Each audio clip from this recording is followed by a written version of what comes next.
My name is Isabel Nicholson. At 27, I am a captain in the United States Army.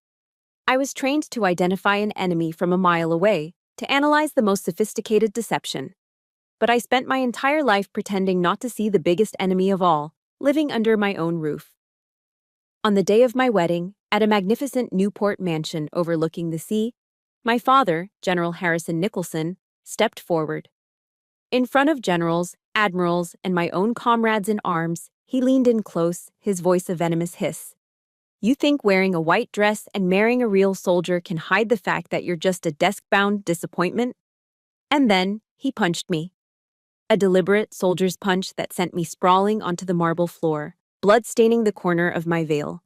He thought that public humiliation would break me, force me back under his control for good. But he miscalculated one thing. He didn't know that in the dead silence that followed, another vow was being made. Not to my husband, but to myself. If you've ever had to make yourself small to keep the peace in your family, let me know where you're from. Press the like and subscribe button, because this story is proof that even the longest silence can find its roar. The moments before the fall were perfect. Almost unnaturally so. We were at the Breakers, the grandest of the Newport mansions, a gilded age palace built to project power and untouchable wealth. The air inside the great hall, a cavernous space with ceilings so high they seemed to belong to the sky, was thick with the scent of lilies and old money. A string quartet played softly in a corner, the delicate notes of a harp barely rising above the polite, controlled murmur of the nation's military elite.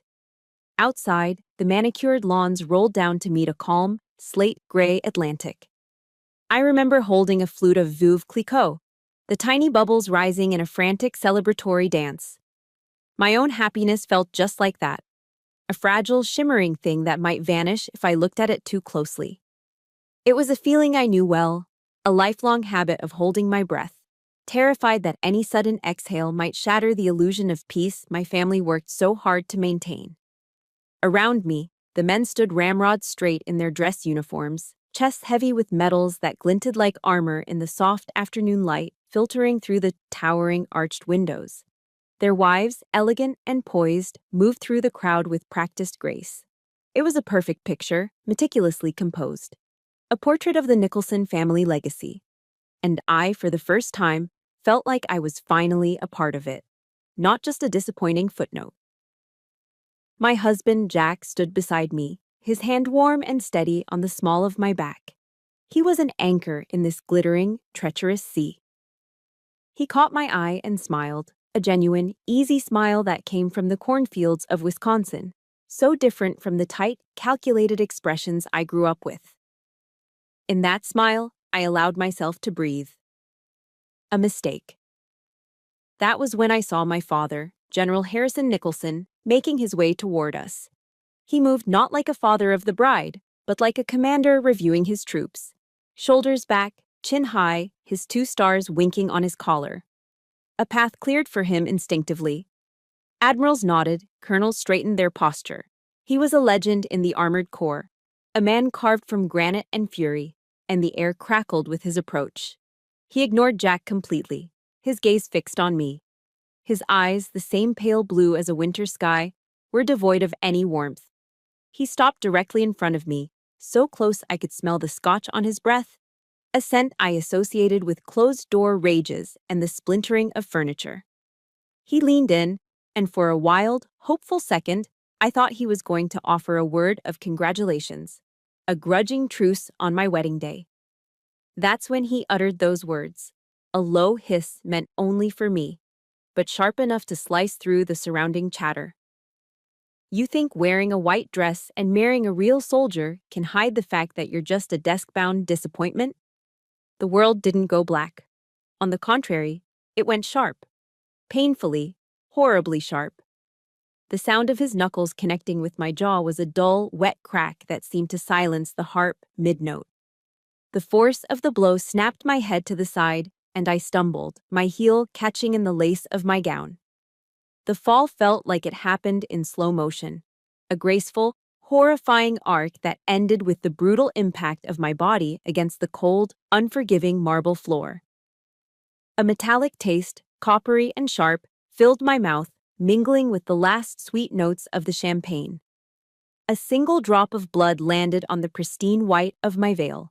I lay there for a second, stunned, the cavernous hall spinning. And then I looked up. I saw it all. The faces. The shocked open mouths. The wide eyes of the catering staff. The awkward, pained expressions of my fellow officers. And worst of all, the averted gazes. The sudden, intense interest in shoes, in ceiling frescoes, in anything but the sight of a two-star general's daughter bleeding on the floor of her own wedding reception. These powerful men who had shaken my father's hand moments before, were now silent, immobile witnesses. Their silence was a verdict. In their world, a daughter's pain was a private matter, an inconvenience not worth risking the favor of a man like my father. Then, a flicker of movement. My mother, Eleanor, was rushing towards me, her silk dress whispering across the marble. A desperate, foolish hope surged in my chest. Mom! She would help me. She would fix this. She reached me, but she didn't kneel down. She didn't offer a hand. Instead, her fingers, cold and sharp, dug into my upper arm. A vice-like grip meant to haul me up. Her face was a mask of frantic panic, but her eyes held no concern for me, only for the scene I was creating. Isabel, she hissed, her voice a sliver of ice. What did you do to make him so angry, here, of all places? The question struck me with more force than the punch. It was a blow to my soul, a clean, precise stab that found the exact spot where I was most vulnerable. It wasn't a question, it was an accusation. It was the theme of my entire life, the silent anthem of our family. Harrison's rage is a force of nature. Your job is to not provoke it. If you fail, the consequences are yours alone. In that one question, she confirmed everything I had always feared, that my pain was nothing compared to the inconvenience of his anger. The betrayal was absolute. But then, another presence was there. Jack. He knelt beside me, his body a solid shield between me and the horrified, judgmental eyes of the crowd. He gently touched my uninjured cheek, his gaze searching mine, full of a fury that was entirely on my behalf. He helped me to my feet, his arm a steel band around my waist, holding me steady as the world threatened to tilt again. He didn't look at my father with rage. He didn't shout. He straightened his own uniform, stood at his full height, and faced the general. When he spoke, his voice wasn't loud, but it cut through the suffocating silence of the great hall with the precision of a surgeon's scalpel. General Nicholson, he said, his tone respectful but unwavering. Pursuant to Article 128 of the Uniform Code of Military Justice, you have just committed assault upon a subordinate commissioned officer. There are more than 70 witnesses present. The world Jack had forced back into order at the wedding reception had dissolved by the time we reached the hotel. The adrenaline that had held me together, that had kept my spine straight and my eyes forward, drained away, leaving behind a hollow, vibrating silence. It was a silence I knew intimately. It wasn't the absence of sound, it was a presence. A heavy blanket woven from all the words never said, the praise never given, the apologies never offered. It was the silence of my childhood home in Newport, and it had followed me here. As Jack gently cleaned the cut on my cheek, the sting of the antiseptic was nothing compared to the sting of memory. That punch wasn't a beginning, it was a conclusion, the final explosive sentence in a story that had been written over 27 years. The story starts, as it always does, in my father's study. It wasn't just an office, it was a shrine. The room smelled of cherry wood polish, old leather, and an unshakable sense of masculine importance. One entire wall was what he called the Wall of Honor. It was a meticulously organized display of his entire career, the Distinguished Service Medal, the Silver Star. Framed photographs of him with presidents, his diplomas. It was a testament to a life of achievement. The opposing wall held a single object, a life-sized oil portrait of my older brother, Harrison Jr., who had died in a training accident before I was born. He was frozen in time at 22, handsome and confident in his West Point dress grays, the perfect son, forever perfect in death. And on the other two walls, nothing. Blank mahogany paneled space. There was no photograph of me at my officer candidate school graduation, no framed copy of my honors degree from Georgetown, no evidence that a daughter named Isabel even existed. I wasn't just overlooked in that room, I was erased. My entire life was a silent, desperate attempt to earn a single inch of space on those walls, to prove I was a worthy substitute for the ghost in the painting.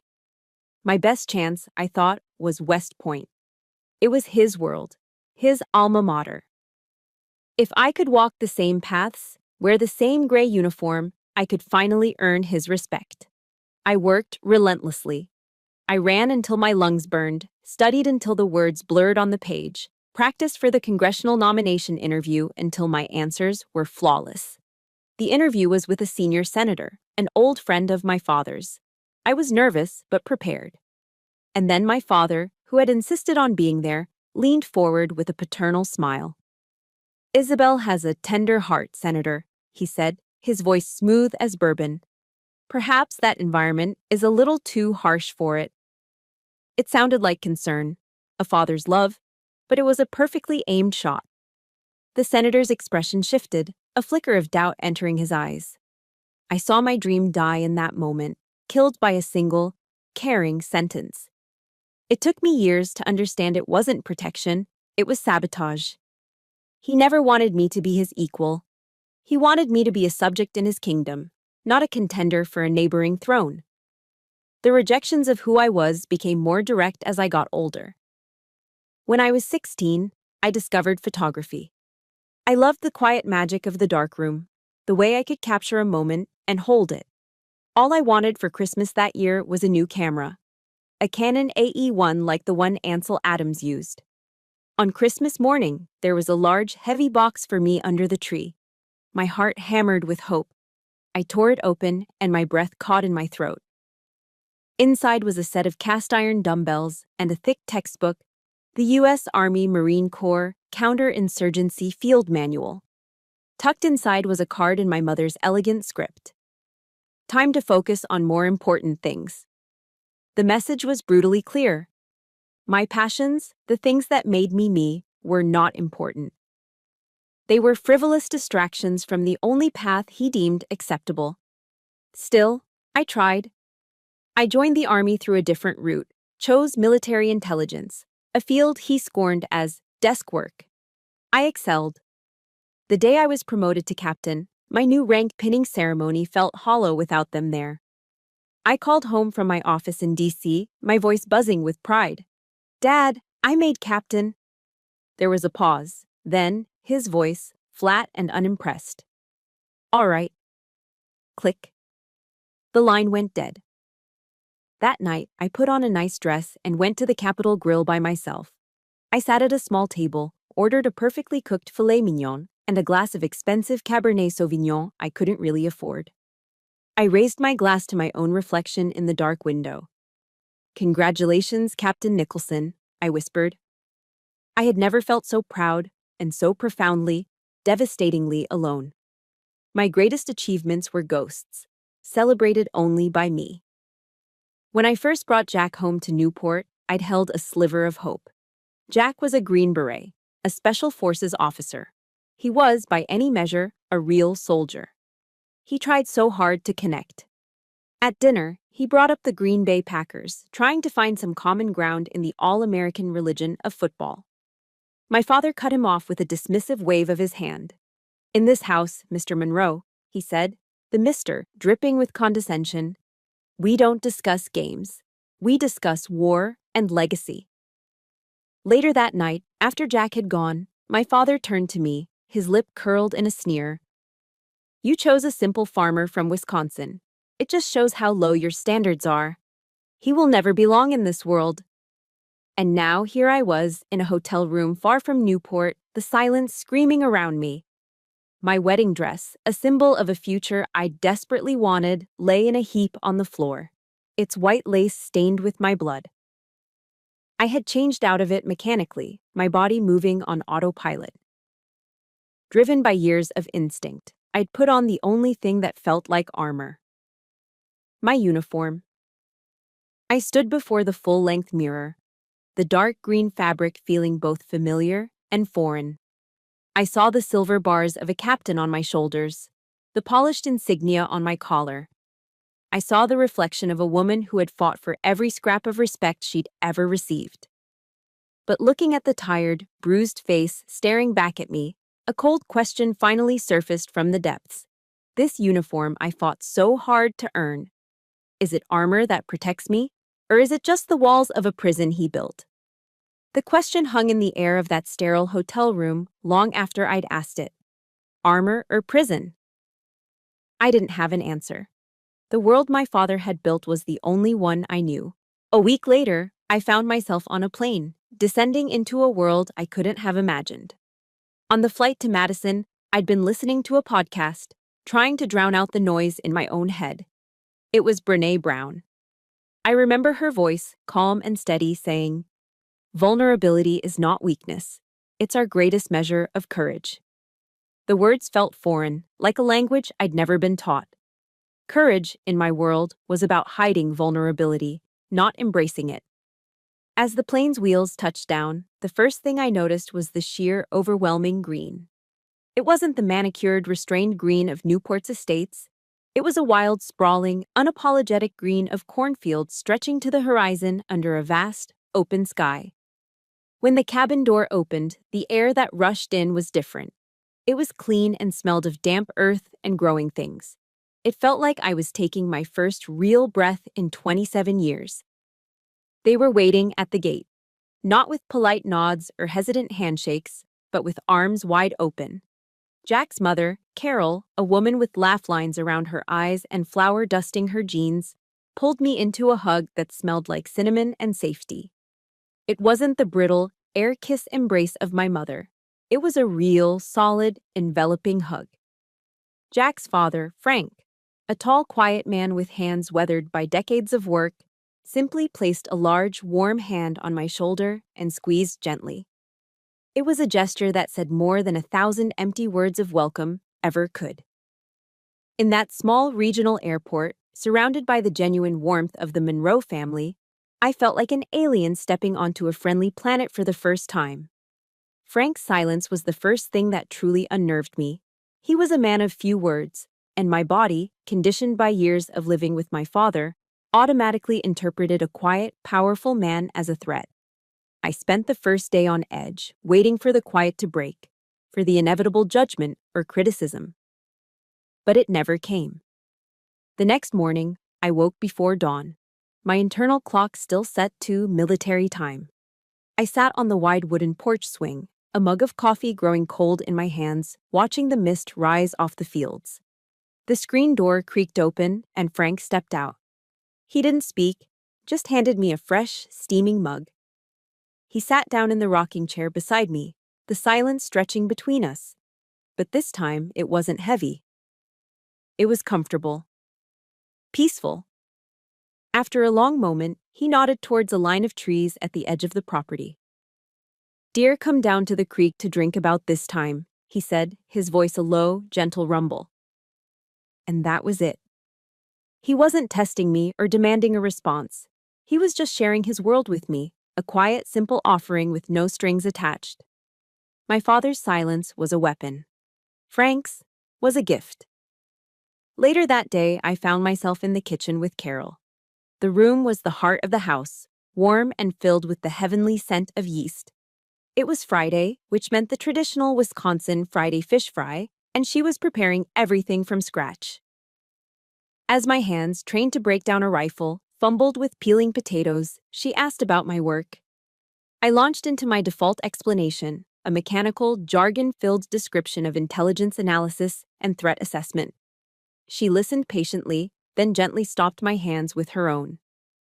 "My goodness, that sounds stressful," she said, her expression full of genuine concern.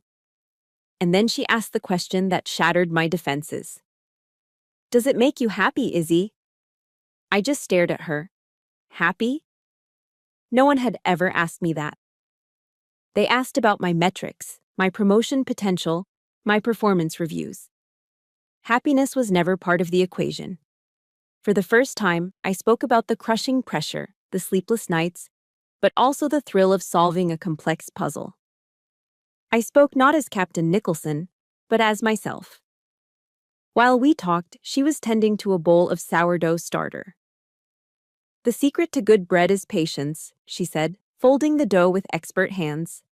You have to give it time and space to rise, dear. People are like that too.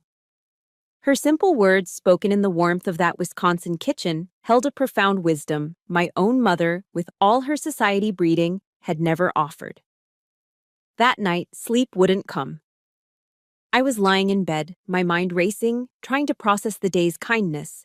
It felt too good to be true, and I was waiting for the other shoe to drop. Jack, sensing my restlessness, pulled me close. He tucked my head under his chin and whispered into my hair, "You don't have to perform here, you know. You don't have to earn their approval. They already love you." His words were the permission I'd been waiting for my entire life. Permission to just be. Permission to exhale. In that moment, I realized the Monroes were becoming my safe harbor, the family I had chosen, not the one I was born into. The feeling was so new, so powerful, it made me want to connect with anyone who had ever felt it.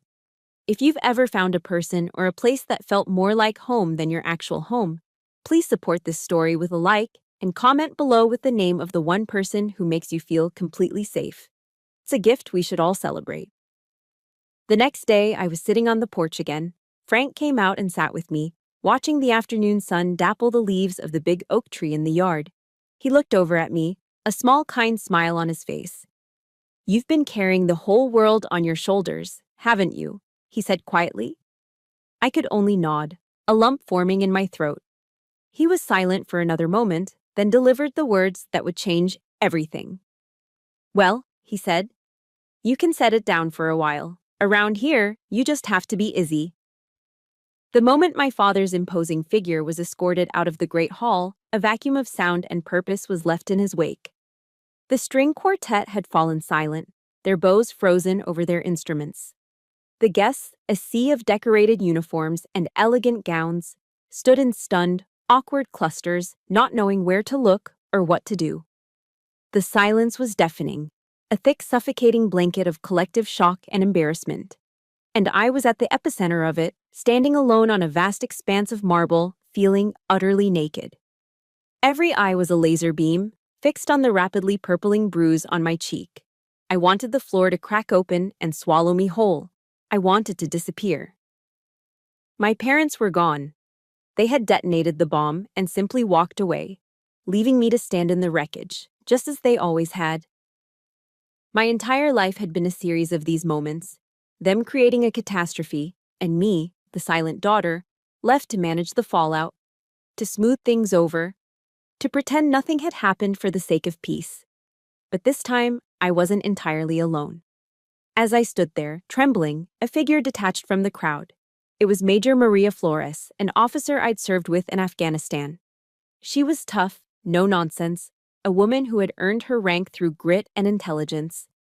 She walked directly to me, her face a mask of grim determination. She didn't offer platitudes or ask if I was okay. She simply took off her own dress uniform jacket, the one with the gold oak leaf of a major on the shoulders, and draped it over my bare shoulders. The wool was warm against my cold skin. She leaned in close, her voice a low, steady anchor in the swirling chaos. "I'm here," she whispered. I saw. I saw. 2 simple words. But they were everything. In a room full of people who had chosen to look away, one person had seen. One person was bearing witness. The weight of her jacket felt like a shield, and for the first time in my life, I felt the strength of solidarity. A quiet, powerful bond that had nothing to do with blood. Just then, Jack returned. He walked past the stunned guests, his eyes only on me. He didn't say, "I'll kill him," or even, "Are you all right?" He did something far more powerful. He knelt on one knee before me, right there on the cold marble floor, taking my trembling hands in his. His grip was gentle but firm, grounding me. He looked directly into my eyes, and in his, I saw not pity, but a reflection of my own strength. And then he asked the question that changed everything. "Izzy," he said, his voice quiet but clear, "what do you want to do now?" The question hit me like a lungful of fresh air after being held underwater. My entire life had been a series of commands, expectations, and duties. I was told what to study, what to wear, who to be. In a crisis, I was told how to react, how to feel, how to clean up the mess. No one, not once, had ever asked me what I wanted. The power of that simple question, the agency it returned to me, was staggering. It was oxygen.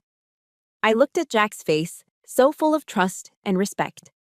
I looked over at Maria, who gave me a firm, almost imperceptible nod. I looked towards the grand doors through which my father had disappeared, leaving a trail of destruction in his wake. He had meant to ruin this day, to shatter it so completely that I would have no choice but to crawl back to him, broken. He wanted to prove he still owned me. Brené Brown's words echoed in my mind from the flight. You can choose courage or you can choose comfort, but you cannot choose both. Running away felt like comfort. Hiding felt like comfort. But it was the comfort of a cage. Courage was standing my ground, right here, in the middle of my own beautiful, shattered wedding. I took a deep, shuddering breath.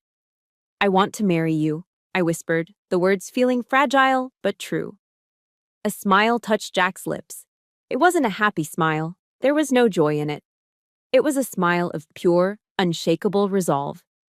He stood, squeezed my hand, and turned to the bewildered officiant, a Catholic priest who looked as if he'd just witnessed an exorcism. Jack's voice rang out, clear and commanding, filling the silent hall. Father, we're ready to proceed. It was the starting gun of my revolution. Our wedding night, in a suite at the Hotel Viking, was nothing like the fairy tale I'd once imagined. There was no romance, no champagne, no laughter. There was only an ice pack from the hotel vending machine, a bottle of Tylenol, and a profound, shared silence. Jack was incredible. He wordlessly helped me out of the heavy gown, which now felt like a costume from another life. He sat me down in front of the vanity mirror and with infinite patience began to remove the dozens of pins that held my intricate hairstyle in place.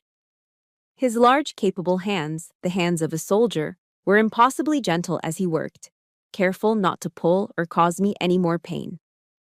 He didn't fill the silence with empty reassurances or promises of revenge. He just stayed. He was simply present, a calm, steady force in the quiet darkness of the room. And as I sat there, feeling the tension in my scalp release with each removed pin, I had a sudden, heartbreaking realization. For 27 years, after every one of my father's rages, the thrown objects, the slammed doors, the verbal assaults, I had always been left alone to pick up the pieces in silence, to calm myself down, to glue back my own shattered sense of self. Tonight, for the very first time, someone was staying in the silence with me. Someone was sharing the weight of it, and that, I realized, meant more than anything. It was the beginning of healing. For 3 days, there was peace. We had escaped to a small secluded cabin nestled deep in the Blue Ridge Mountains of North Carolina for what was left of our honeymoon. The air was crisp and smelled of pine needles and damp earth. Our only neighbors were the ancient misty mountains themselves, rolling away in endless blue-gray waves. There was no cell service, no Wi-Fi, no outside world. We hiked during the day and sat by a crackling fire at night, drinking cheap red wine from coffee mugs. The bruise on my cheek was beginning to fade from a shocking purple to a mottled yellow-green. For the first time, I felt the tight knot of anxiety in my stomach. A companion I'd had since childhood began to loosen its grip. I was starting to believe that a different kind of life was possible. On the 4th day, we had to drive into the nearest small town for supplies. It was a charming little place with a single main street, a general store, and a friendly-looking diner. As we were walking back to the car, my phone, which had been blissfully silent for days, suddenly buzzed to life as it connected to a cell tower. A flood of notifications poured in. And then, it started ringing. The screen lit up with a single word, Mom. Instantly, the peace shattered. The clean mountain air felt thick and hard to breathe. The knot in my stomach cinched tight again, this time with the brutal force of a tourniquet. It felt as if a coil of barbed wire had just been dropped into my gut. Jack saw the look on my face and put a steadying hand on my arm. I took a shaky breath and answered, forcing a neutral tone into my voice. Hi, Mom. Isabel, darling. Oh, thank God, I've been so worried about you. Her voice was a river of warm honey, thick with a manufactured concern that set my teeth on edge. This was her opening move, the one designed to make me feel guilty, to position her as the caring mother and me as the thoughtless daughter. I'm fine, Mom. We just didn't have any service up at the cabin. Of course, she cooed. Well, I'm just so glad you're all right. Your father, well, he deeply regrets how things escalated. You know how he is, the pressure of his career, the ceremony. He just wants what's best for you, sweetheart. He just has a hard time showing it. I felt a familiar, hot wave of anger. She was rewriting history in real time. Not, he regrets punching you in the face. But, he regrets how things escalated, as if it were a passive, unfortunate event, like bad weather, rather than a deliberate act of violence. She was framing him as the victim, a man burdened by pressure, a father whose loving intentions were simply misunderstood. The punch itself had been completely erased from her narrative. I tried to push back, my voice trembling slightly. Mom, he assaulted me, in front of everyone. It wasn't an escalation, it was… She cut me off, her tone shifting instantly from honey to ice. Isabel, do not be dramatic. It was a misunderstanding, and you know you've always been overly sensitive. You embarrassed your father in front of his entire world. You created a truly mortifying scene. And there it was. Gaslighting 101. It was my fault. My reaction was the problem, not his action. My sensitivity was the issue, not his fist. My embarrassment of him was the crime, not his assault on me. For a moment, her words almost worked. A lifetime of conditioning screamed at me to back down, to apologize, to smooth things over. Was I being too sensitive? Did I overreact? The dizzying, disorienting fog of self-doubt began to creep in. I gripped the phone tighter, my knuckles white. No, I said, the word feeling foreign on my tongue. No, I didn't create a scene. He did. The silence on the other end of the line was cold and absolute. I had broken the unspoken rule. I had refused to accept the blame. When she spoke again, all pretense of warmth was gone. Her voice was flat, sharp, and dangerous. Your father has spent his entire life building his name, his reputation, she said, each word a carefully aimed dart. You cannot tear that down because of a little hurt feeling.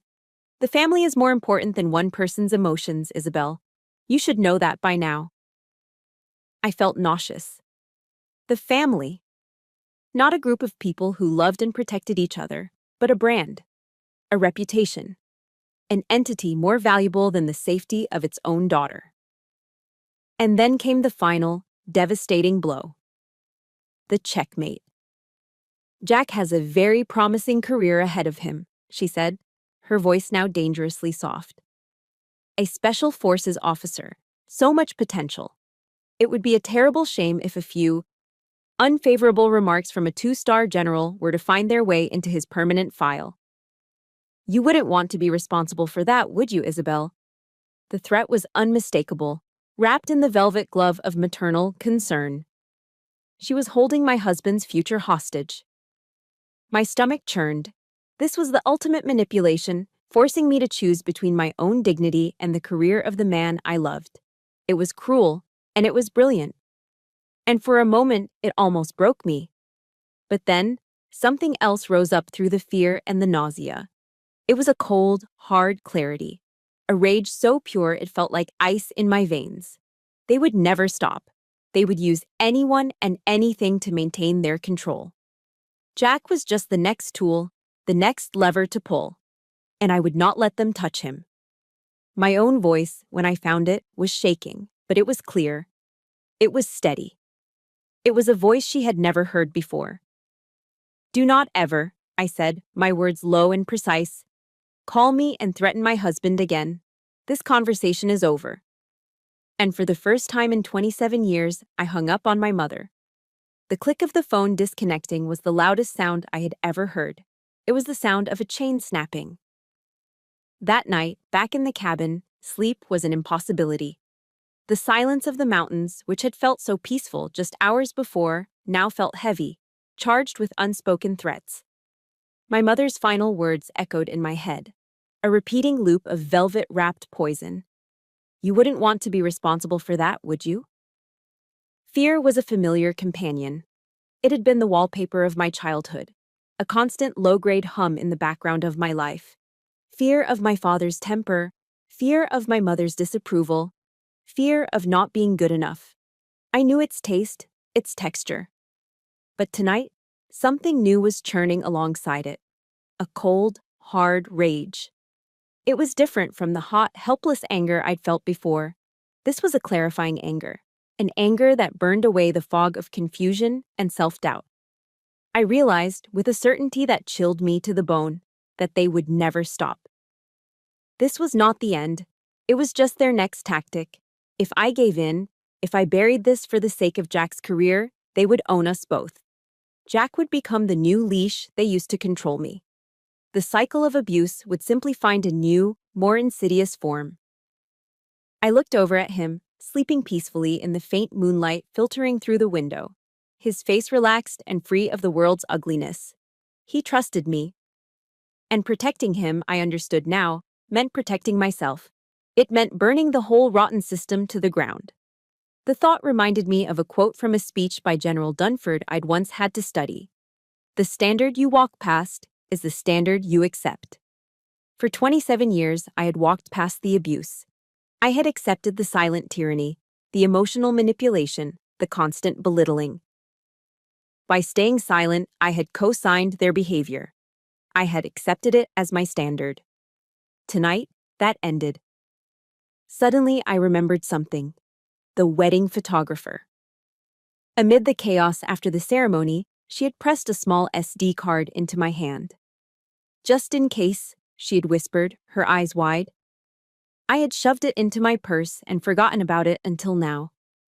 I slipped out of bed, my movements quiet and deliberate. In the main room of the cabin, lit only by the pale blue glow of my laptop screen, I found my purse. My fingers closed around the small, cool plastic of the memory card. I slid it into the computer's slot. The drive opened. There were hundreds of photos, beautiful staged images of a perfect day that never was. And then I saw it, a single video file. My breath hitched. The photographer must have set her camera on a tripod to capture the toast and simply let it run. I clicked play. The scene was exactly as I remembered it, but terrifyingly real. The Great Hall, the guests. And there, in crystal clear high definition, was the entire unforgivable moment. My father's voice, a low, venomous hiss, was perfectly captured by the camera's microphone. The sharp, ugly sound of the punch. My body falling. The collective gasp of the crowd. It was all there. It wasn't just my word against a two-star general's anymore. It was cold, impartial, irrefutable proof. Just as I was about to close the folder, I noticed an unread email in my inbox. It was from a strange, anonymous address. My heart pounded as I opened it. The message was short. Captain Nicholson, I was a lieutenant under your father's command in Iraq. I heard what happened at your wedding. I can't testify officially. I have a family to think about. But I need you to know you are not crazy. We all saw who he was. We were just too afraid to say anything. Be strong. Tears welled in my eyes. It was a message of absolution and condemnation all in one. It confirmed I wasn't the overly sensitive daughter. And it confirmed the terrifying, far-reaching power of the man I had to fight. With a new sense of resolve, I opened a blank document. I began to write. But I wasn't writing as Isabel, the broken daughter. I was writing as Captain Nicholson, an intelligence officer. My training took over. I wrote a formal MFR, a memorandum for record. I detailed the facts and only the facts. Date of wedding. Time, approximately 1540 hours. Location, the Breakers Mansion, Newport, RI. Event, wedding reception of Captain Isabel Nicholson and Captain Jack Monroe.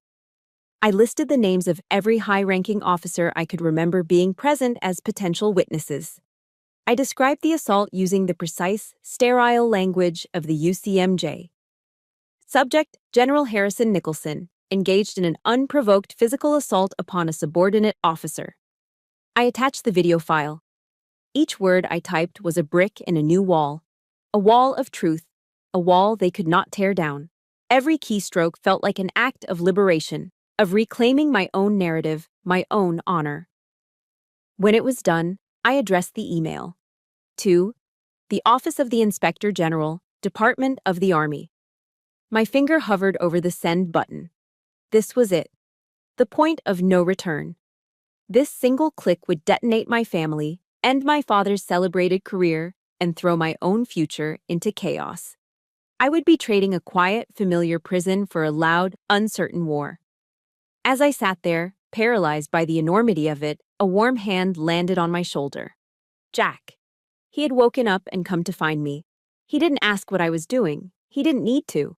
He simply looked at the screen, then back at my face, and his hand on my shoulder tightened with silent, unwavering support. That single touch was all the reinforcement I needed. This is the moment that defines everything. If you believe that standing up for the truth, no matter the cost, is one of the bravest things a person can do, support this story with a like and comment with a simple, "I see you," for everyone who has ever had to fight to be heard. I took one last, deep breath, and I clicked, send. The email vanished into the ether. The cabin was silent again. But this wasn't the silence of fear. It wasn't relief either. It was the strange, calm, terrifying stillness in the eye of a hurricane. I had just broken my vow of silence, and I knew the real storm was just about to begin. After I hit send, the world didn't explode. It went silent. For 2 weeks, the silence was absolute and suffocating. We returned to our life at Fort Bragg, but everything had changed. There was no official reply from the Inspector General's office, no confirmation that my report had even been received.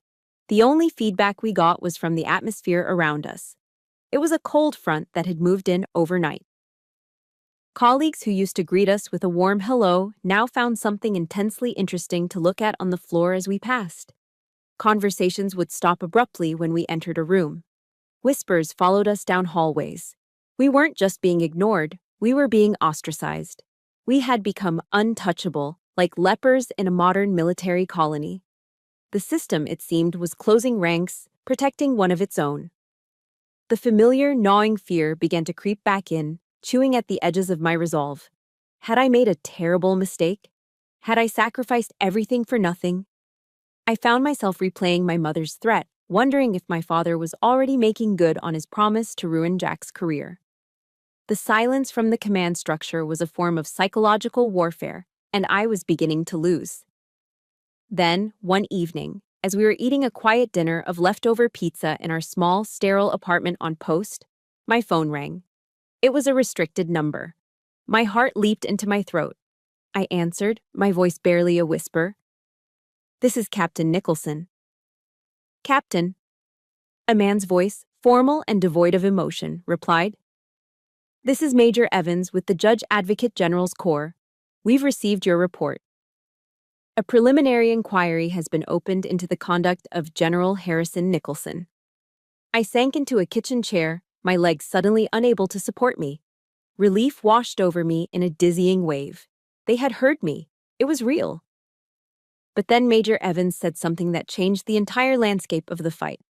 "Captain," he said, his tone still perfectly neutral, "you should know that your report, it appears to have opened a floodgate. In the last 48 hours, we've received 3 other sworn statements regarding the general." I was stunned into silence. Not alone. I was not alone. The words reverberated through my entire being, a seismic shock that shattered years of carefully constructed isolation.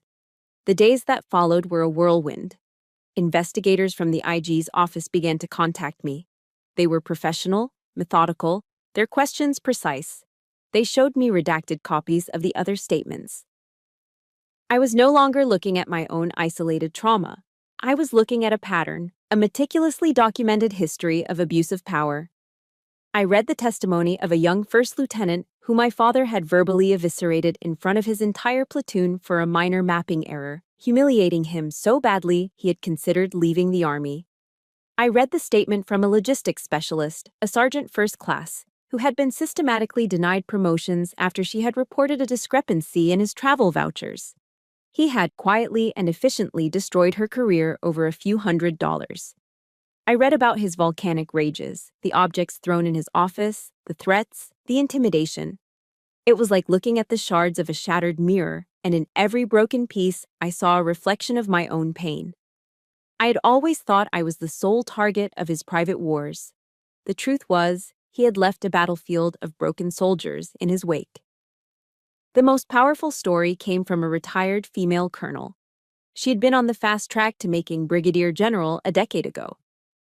In a planning meeting, she had respectfully disagreed with my father on a strategic point. He didn't argue. He simply smiled. Weeks later, a negative performance review, citing her inability to work as part of a command team, mysteriously appeared in her file, effectively killing her chances for promotion. She told the investigators, her voice shaking with a decade of suppressed rage, "I stayed silent for 10 years because I thought that was the price of survival. Captain Nicholson showed me the true price of that silence, and I'm not willing to pay it anymore." My single act of defiance had become a catalyst.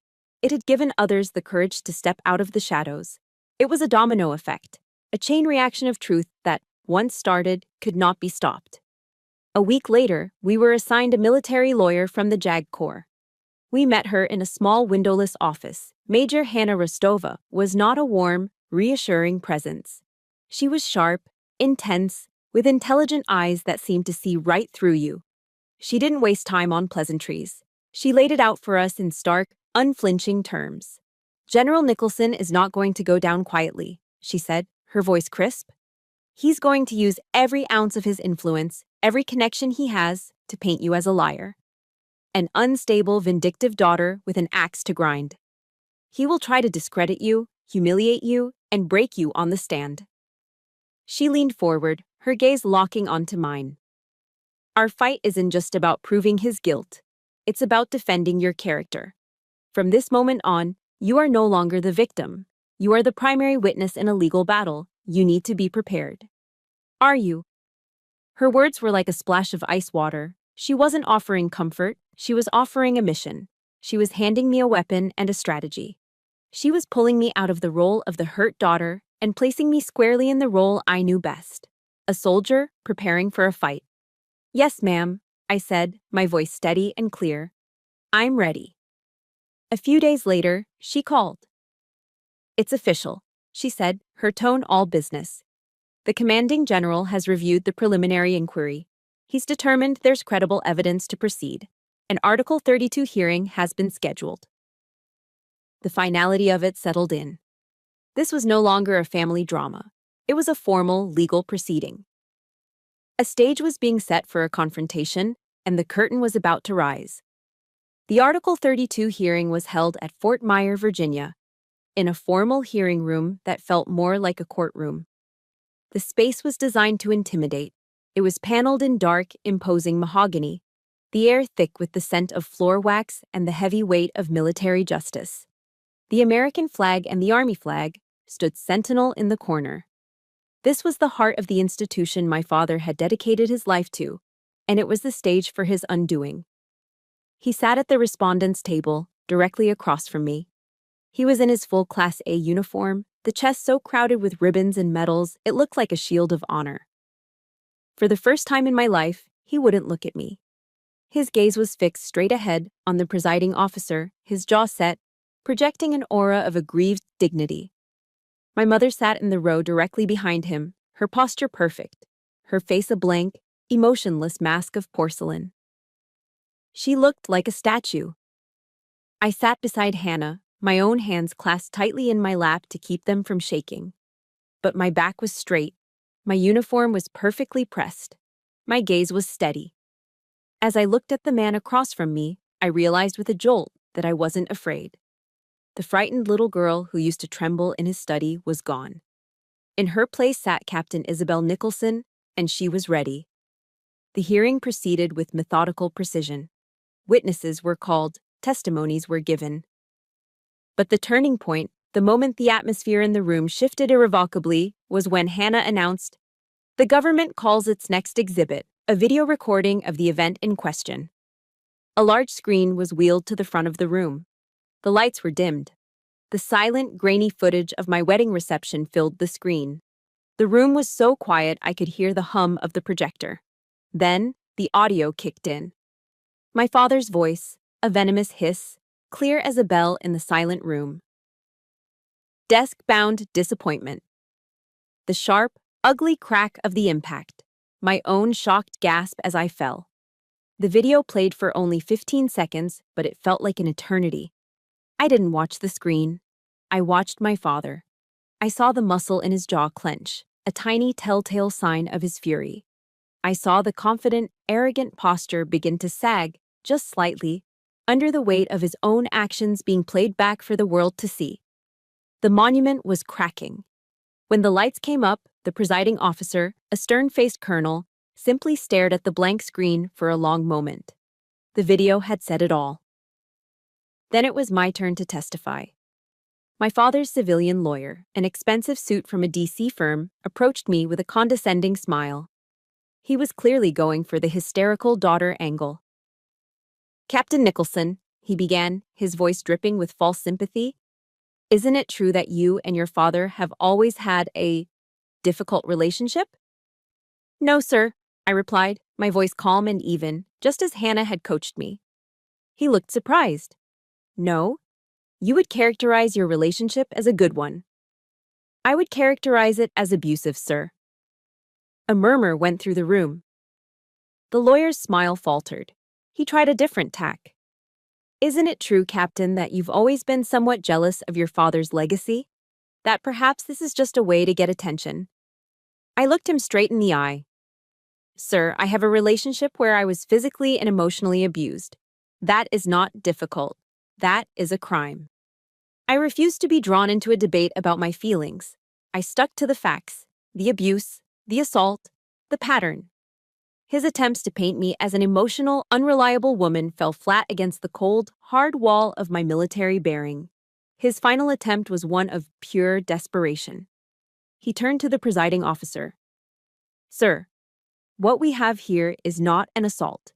It is the unfortunate, perhaps clumsy reaction of a loving father, worried about his daughter on her wedding day." Before the officer could even respond, Hannah stood up.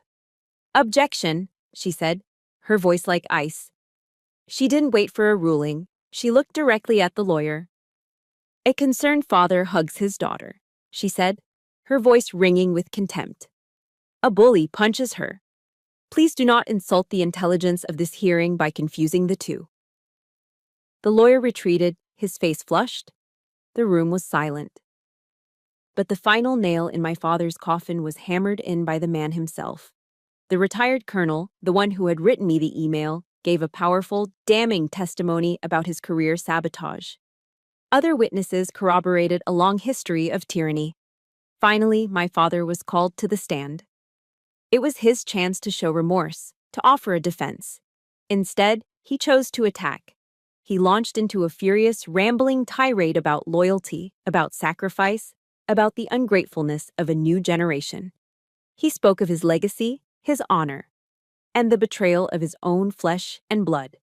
His voice, which had always commanded respect and fear, was now just the angry shouting of a playground bully who had finally been challenged. And in that moment, in front of the very system he had weaponized for so long, his mask didn't just slip, it shattered. The room saw him not as a decorated general, but as the raging, abusive man the witnesses had described. They saw the man from the video.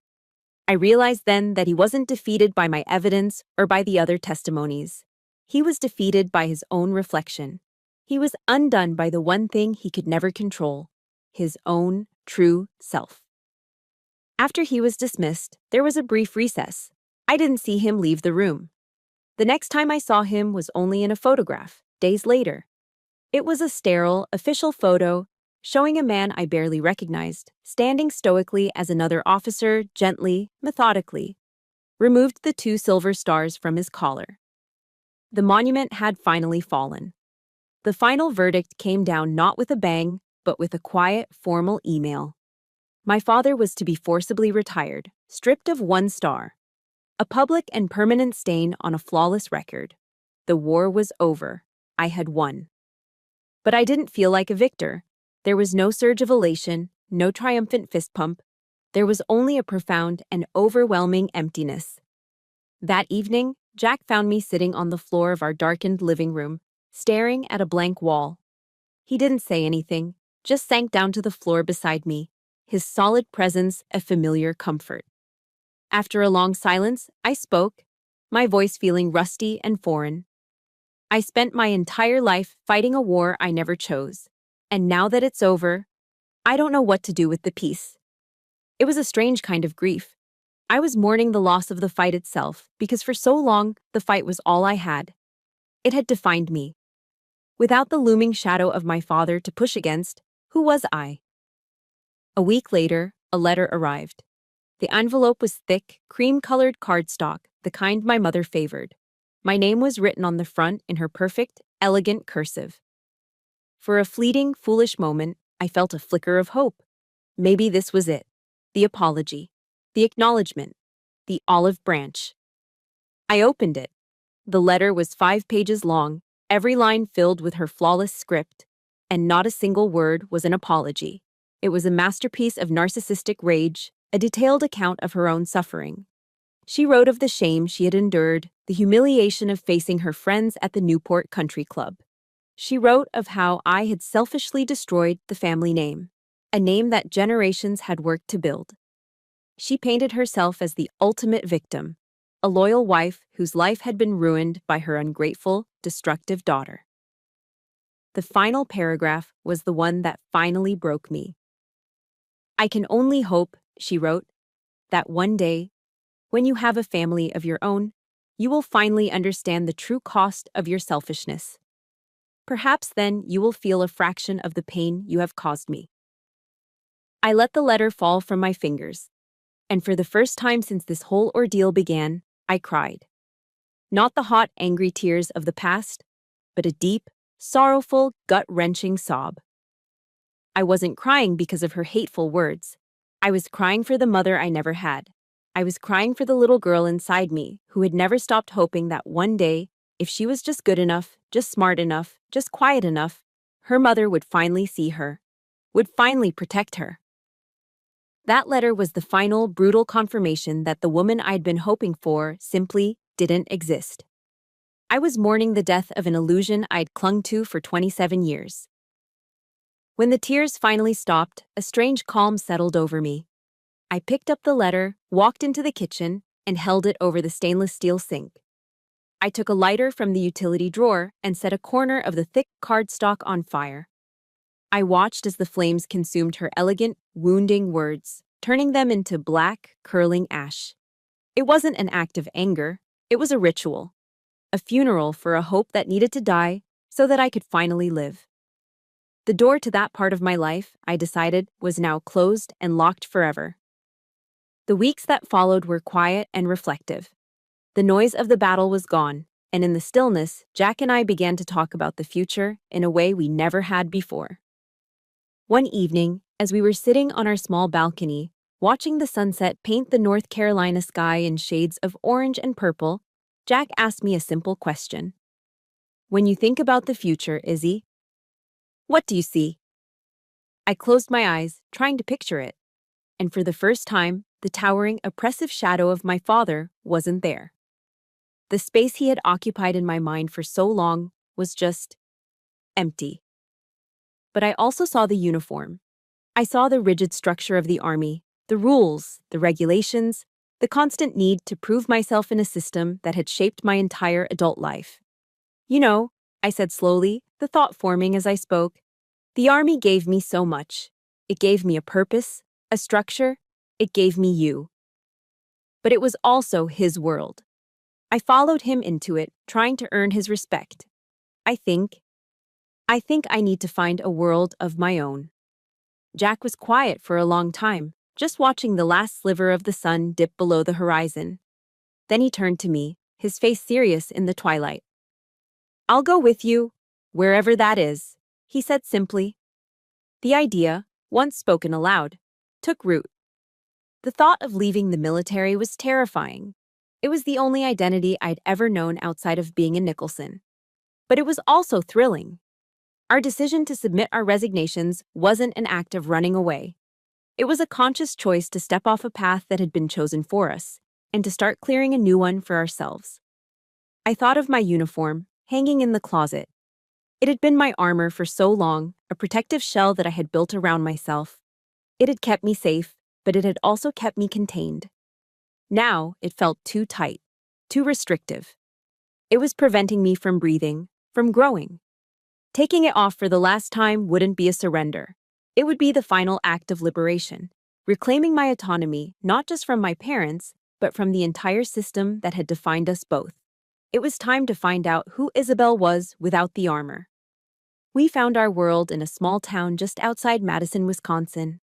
We bought a modest farmhouse with a wide front porch and enough land for a sprawling, chaotic garden. For the first time, life wasn't about surviving, it was about cultivating. I discovered a simple, profound joy in sinking my hands into the dark, rich soil, in watching tomato plants climb their stakes, their scent sharp and green in the humid summer air. I found peace in the ritual of a morning coffee on the porch swing, watching the sunrise without the familiar dread of what the day might bring. There were no landmines here, no ambushes, just the quiet, steady rhythm of a life being built. Out in the old barn, Jack created a small woodworking shop. The sound of his saw cutting through lumber, the rhythmic tap of a chisel, became the soundtrack to our new beginning. He was creating things, beautiful, solid, functional pieces of furniture. It was the opposite of the life we had left behind, a life of destruction and deconstruction. Here, we were building. A few months after we moved in, we visited the local animal shelter. In a back corner, curled into a tight ball, was a scruffy terrier mix named Buster. The shelter volunteer told us he had been badly abused and was terrified of everyone. When I looked into his cage, he didn't bark or growl. He just trembled, his big, brown eyes filled with a fear I recognized. "He's the one," I said to Jack. Bringing Buster home was a lesson in patience. For the first month, he hid under the kitchen table, refusing to come out. I didn't try to force him. I would just bring my book and a cup of tea and sit on the kitchen floor a few feet away from his hiding spot, reading aloud in a calm, steady voice. I wanted him to get used to my presence, to understand that I was not a threat. I never reached for him. I let him come to me. The day it happened, I was sitting on the floor as usual. After an hour of silence, I felt a tentative, wet nose nudge my hand. I stayed perfectly still. He nudged me again, then slowly, cautiously, he crept out from under the table and laid his head in my lap. His body was still tense, but he was there. Tears streamed down my face. I understood him. We were both learning to trust again. We were both learning that not all hands were meant to strike. As my own world became quieter, I found myself wanting to help others find their voice. I started reading the works of Maya Angelou, and her words resonated deep in my soul. There was one quote I wrote down and taped to my bathroom mirror. "Each time a woman stands up for herself, she stands up for all women." I had stood up for myself. Now, I felt a deep need to help other women stand up too. I began volunteering at a local community center that ran support groups for female veterans. I wasn't a therapist or a counselor. I was just a facilitator, someone to hold the space. My greatest skill, the one I had honed over a lifetime of silent, careful observation, was listening. And so, I listened. I listened to stories of harassment, of assault, of being overlooked and underestimated, of the unique trauma that women face in the military. I didn't offer advice. I just offered a safe place for their stories to land. I offered them the two words that Maria Flores had given me: "I see you." 2 years after that chaotic day in Newport, on our wedding anniversary, Jack and I drove back. We didn't go to the breakers. We didn't go anywhere near the opulent mansions of our past.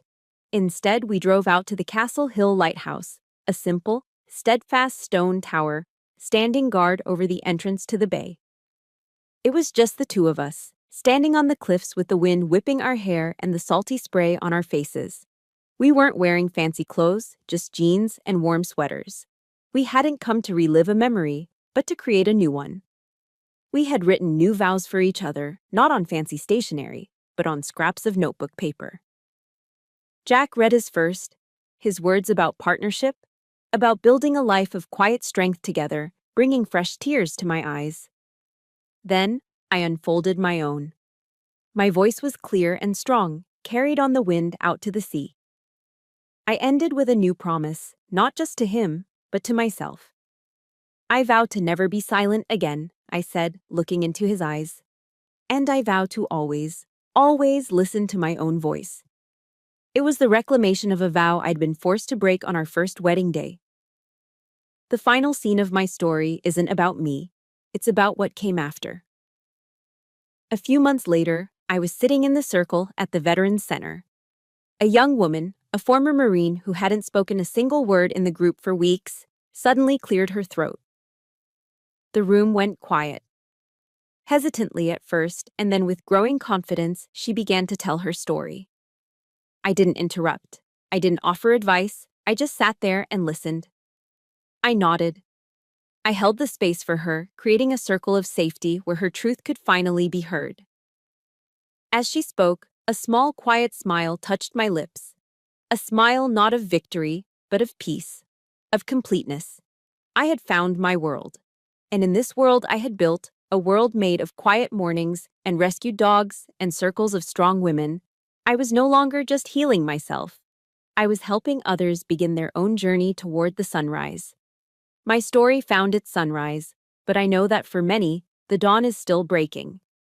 The most important lesson I learned is that our voices, no matter how quiet, have power when we finally choose to use them. This channel is a space for stories like that, stories of strength, survival, and the quiet courage it takes to heal. If you believe in the power of these stories, please subscribe and become part of our community. Share this with one person who might need a reminder that their voice matters too. Thank you for listening.